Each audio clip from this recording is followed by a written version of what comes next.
Praise the lord. ప్రభు నామములో మీ అందరికీ నా హృదయపూర్వక వందనాలు. దేవుని బిడ్డలారా, మీలో చాలామంది ఒకప్పుడు పరిస్థితులన్నీ బాగున్నప్పుడు అందరూ మాతోనే మా వెంటనే ఉన్నారు. ఇప్పుడు అందరూ మమ్మల్ని విడిచి వెళ్ళిపోయారు. ఉదయకాల సమయంలో దిగులు పడుతున్నావా?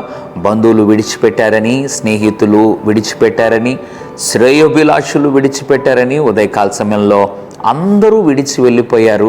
ఒకప్పుడు అందరూ మాతోనే ఉండేవారు, ఇప్పుడు అందరూ విడిచి మమ్మలను మరిచి వెళ్ళిపోయారు. ఇంతకీ ఎవరు మా జీవితానికి శాశ్వతం అని ఉదయకాల సమయంలో ఆలోచిస్తున్నావా? పరిశుద్ధ గ్రంథంలో నుండి అటువంటి ఆలోచనలో ఉన్న నిన్ను జ్ఞాపకము చేసుకొని ప్రభు ఒక మాటను జ్ఞాపకం చేయాలని ఆశపడుతున్నాడు. ద్వితీయోపదేశ కాండం 33వ అధ్యాయం 27వ వచనం. శాశ్వతుడైన దేవుడు నీకు నివాస స్థలం. ఎంత అద్భుతమైన మాట! మన దేవుడు శాశ్వతుడైన దేవుడు.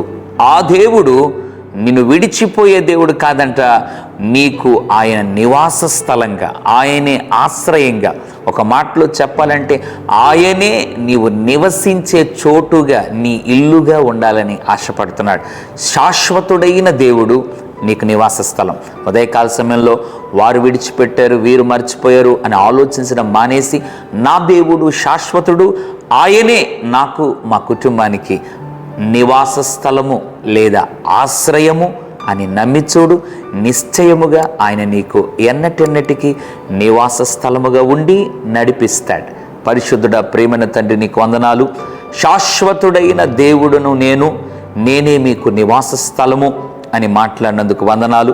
ఎంతమంది అయితే ప్రభు మా జీవితంలో విడిచిపెట్టబడ్డామని బాధపడుతున్నారో వారిని జ్ఞాపకం చేసుకొని ప్రభు వారికి నీవు శాశ్వతుడైన దేవుడుగా ఉండి నివాస స్థలముగా ఉండమని యేసు నామములో ప్రార్థిస్తున్నాము తండ్రి.